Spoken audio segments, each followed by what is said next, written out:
Hello, good evening. This is the Al 24 News. I'm Abdurrahim Kashur, and this is our main headlines. Libya's conference will be launched again tomorrow under France, Germany, and Italy leadership.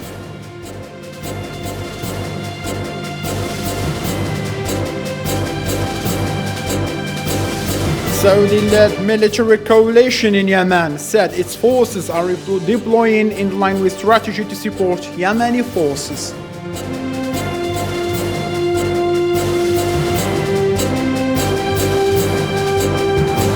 Finally, more than 70 United Nations aid trucks drivers work for the United Nations are in detention by the Ethiopian authorities.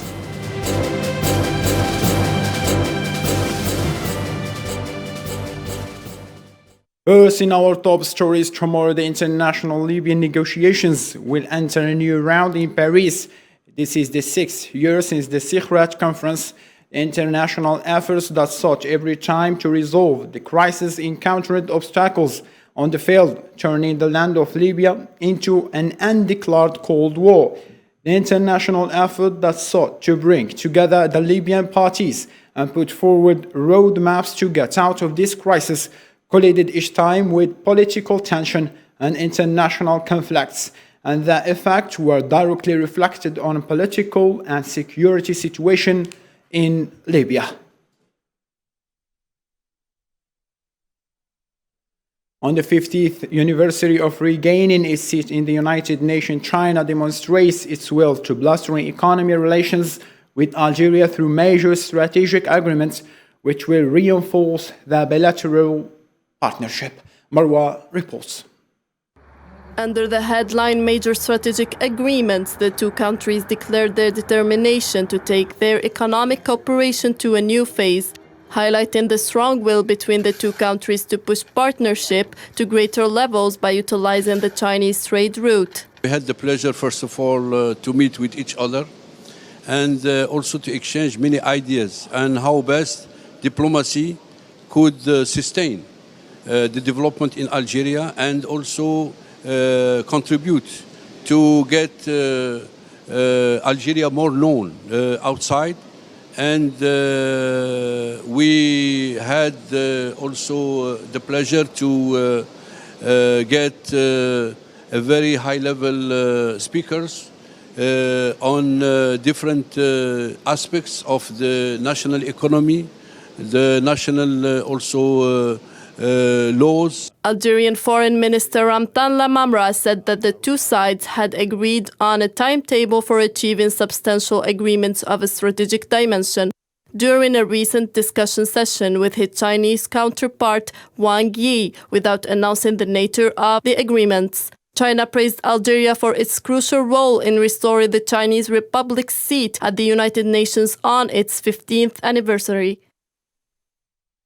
Crisis in Sudan is still witnessing policies and strife between the parties after the army commander Abdel Fattah al-Burhan overthrew the government of Abdullah Hamdouk.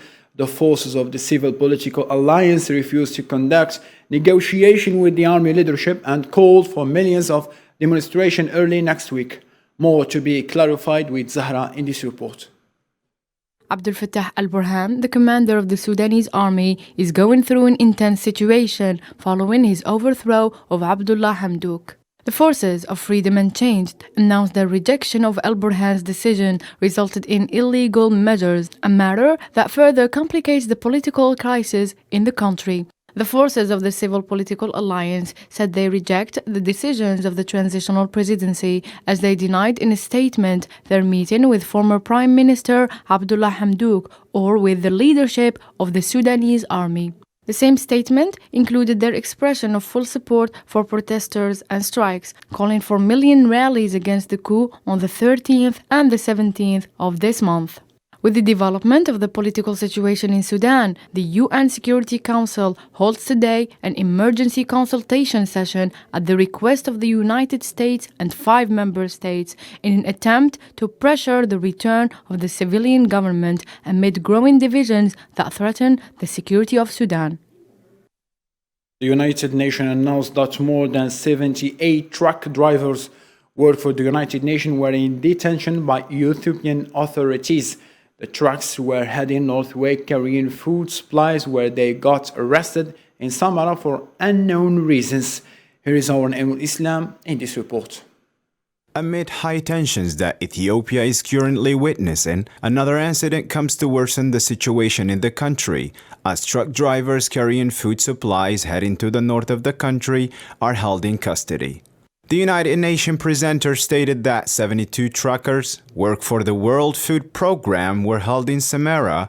Only 15% of essential aid has been able to pass through Samara to Tigray since mid-July. This comes alongside with the new procedures letting the authorities to hold anyone suspected of supporting terrorist groups without a warrant. According to the UN, millions have been internally displaced due to conflict in Tigray, which may turn to a humanitarian disaster. The government announced last week a 6-month of state national emergency due to the growing concerns about the advancement of Tigrayan fighters towards the capital.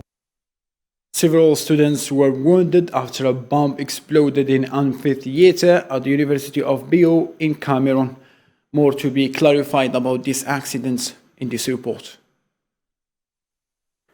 A homemade bomb thrown through the roof of a university lecture hall at the University of Boya exploded, causing about 11 students to be wounded. 1 boy and 10 girls were victims of this attack. University of Boya Vice-Chancellor said the victims were in a stable condition in hospital. He declined to comment on who might have been behind the attack. About 11 students who were in the vicinity. They are undergoing treatment. Treatment was immediate, and they are stable. And as at now, there are no major injuries, but they are still in pain. They are being stabilized. The incident took place as the university was preparing to organize a conference on peace with the Canadian High Commission. The attack happened in the capital city of Cameroon's southwest English-speaking region, which has seen in recent months numerous incidents of violence. Violence between government forces and the Anglophone armed separatist groups broke out in 2017, when protests against discrimination and marginalization were suppressed by the authorities. The Saudiled military coalition in Yemen said on Wednesday that its forces are redeploying in a line with strategy to support Yemen forces. The Saudi-led coalition in Yemen mentioned Wednesday that the redeployment of its troops have occurred in step with its strategy to give a boost to Yemeni forces. The troops weren't withdrawing, the declaration added. This came after a long queue of the kingdom's military was observed moving on Tuesday from the Burayka military base to the port of Aden. A spokesman for the Saudi-led coalition, General Turkil Malki, told Reuters that the Saudi withdrawal from South Yemen was baseless and unfounded. Malki added that motion and redeployment of troops based on operational and tactical assessment was a normal operation for all military forces around the world. In a related context, the Security Council agreed to include 3 Houthi military leaders on the blacklist. This exposes them to a worldwide asset freeze, travel, and arms ban. Iraqi Prime Minister Mustafa alKhadimi launched a campaign of reconstruction program of Iraq, starting from Baghdad to the rest of the country's territories. Osama Yadi reports. Shortly after the cowardly terrorist assassination attempt to the Prime Minister Mustafa alKhadimi in the early hours of Sunday, the latter went on a visit to some of the streets of Baghdad on Wednesday, where people showed their support and wishes to the minister after his survival. The Iraqi government office, based on alKhadimi's decision, called for a reconstruction campaign of the city starting from Al-Sadr district, as he showed concern for the people and listened to their worries. All districts of Baghdad made in Green Zone area witnessed wide and violent riots by election result opponents who went in clashes with security forces on Friday. According to the media office of the Iraqi Prime Minister, the reconstruction of Baghdad is a gateway to reconstructing the whole country, Mustafa al-Khadimi inspected the progress of the restoration, cladding and tiling work initiated by the municipality of Baghdad and the service departments. U.S. Vice President Kamala Harris flew to Paris on Tuesday on a task of restoring relations with France after consultation of submarines contract. During her visit to France, Harris intended to meet French President Emmanuel Macron in a forum for discussion with other world leaders. Islam Seed on what follow. French President Emmanuel Macron received U.S. Vice President Camila Harris at the Élysée Palace in Paris to restore relations between the two countries against the backdrop of the submarine deal crisis with Australia. Camila Harris, in her visit to France during her agenda, included her participation in the Paris Conference on Libya, stressed on the importance of cooperation between France and the United States, giving a new breath to consolidate relations after more than 2 months of disagreement, caused by the alliance of America, Britain, and Australia. She emphasized on the American and French researchers' efforts to confront COVID-19 pandemic. And what we do around vaccines and pandemics have occurred here in collaboration with French scientists, American scientists, scientists around the world. Macron described the meeting with U.S. President Joseph Biden on October 29th an occasion to smooth pressures, and it said it had paved the way for the coming weeks, months, and even years. The signs of a return to relations between Paris and Washington became clear days after Macron met Joe Biden on the sidelines of the G20 summit in Rome, and it was the ground for launching in-depth consultations to restore confidence between them. Washington asked Moscow to clarify the unusual movements of Russian troops near the borders with Ukraine, warning Russia not to repeat the grave mistake that has made in 2014, which sparked the war in eastern Ukraine. Marwa reports. Washington called Moscow for clarification on what it described as unusual movement of Russian forces near the Ukrainian border, warning Russia not to repeat a huge mistake that caused the conflict in eastern Ukraine in 2014. Pentagon spokesman John Kirby demanded an explanation from Russia for its abnormal military activities near the Ukrainian border.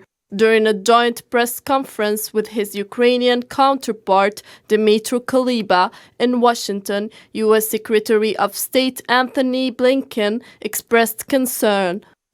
We're concerned by reports of unusual Russian military activity near Ukraine. We're monitoring the region very closely, as we always do. We'll continue to consult closely as well with allies and partners on this issue. And as we've made clear, any escalatory or aggressive actions would be of great concern to the United States. We continue to support de-escalation in the region and diplomatic resolution to the conflict in eastern Ukraine. The Ukrainian foreign minister welcomed the American support during a joint press conference, saying, "Thank you for welcoming me here today at the U.S. Department of State. It's a great pleasure to be here today and continue our dialogue. I am extremely satisfied with the quality and the dynamic of the cooperation evolving between the Biden administration and the team of President Zelensky." Fears about Russian intentions have grown as a result of upcoming construction of Nord Stream 2, a new Russia to Germany gas pipeline that is being fiercely opposed by Ukraine and Poland, which will be skipped by the route. The United Security Council expressed deep concern over the fighting in Myanmar between militants in the Rakhine State and the military forces, calling for an immediate end to the violence and effort to ensure civilians are not harmed. Following reports of clashes between junta forces and militants in Rakhine State, the United Nations Security Council warned that recent developments pose particularly serious challenges to the voluntary, safe, dignified, and sustainable return of a Rohingya refugee and internally displaced person. The Council also called on military authorities in Myanmar to deliver and distribute COVID-19 vaccine in a fair, safe manner. Thousands of migrants and refugees are stuck in the borders region between Belarus and Poland. The United Nations agencies for migration and refugees have called for an urgent solution for the crisis to prevent further loss of lives. Yasmin reports. Thousands of migrants and refugees have attempted to reach Poland from Belarus in recent months. European Union officials have accused Belarusian dictator Alexander Lukashenko of using migrants to take revenge against the EU for passing sanctions against this rule by flying them into Minsk and letting them travel to the border with EU countries like Poland. Human rights advocates have accused Polish authorities of repeating human rights violations against migrants and refugees. Poland passed a controversial law in October to permit these pushbacks. Most attempts are to seek asylum in Poland. The IOM and UNHCR said that the instrumentalization of migrants and refugees to achieve political ends is deplorable and must stop. They added that taking advantage of the despair of migrants and refugees by offering them unrealistic and misleading promises is unacceptable and has severe human consequences. They said to the Belarusian authorities the need to preserve the well-being of people and avoid creating difficult humanitarian situations, and are ready to support the authorities of Belarus in providing counseling and assess these people's personal situation in appropriate locations away from the border areas. After a struggle against cancer, the F.W. de Klerk, previous president of South Africa, passed away, leaving long history in the country's politics. More about the life and the death of this real big figure in this report.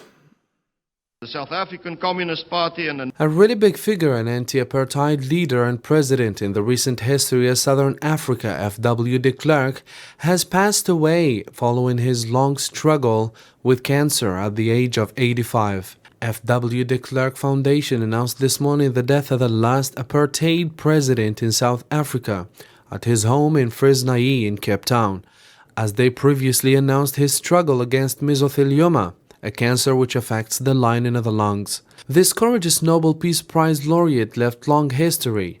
He was a key figure in South African transition to democracy as he worked on extending elections to all South Africans, as well as announcing the release of the previous anti-apartheid leader Nelson Mandela in 1990 as he shared Nobel Prize with him. Which will help us to avoid a repetition of the situation that arose earlier this week in the cabinet. F.W. de Klerk was head of South African state from 1989 until 1994, and his major role in South African politics will be remembered and marked in the history of the country. Ending up with the sports, Steven Gerrard has been appointed as the new Aston Villa head coach on the 3.5-year deal. The former Liverpool midfield left his role as Glasgow Rangers manager to replace Dean Smith, who was sacked last weekend after a run of 5 successive defeats. Compensation of between 3 to 4 million agreed with the Scottish champions for Gerrard and his assistant Gary McAllister.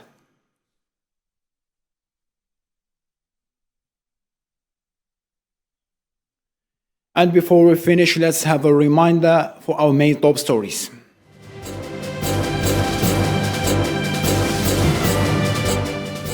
Libya's conference will be launched again tomorrow under France, Germany and Italy leadership.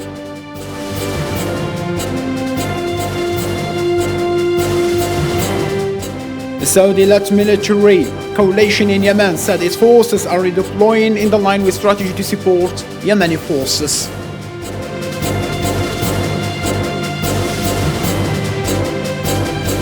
And finally, more than 70 United Nations aid truck drivers work for the United Nations are in detention by Ethiopian authorities.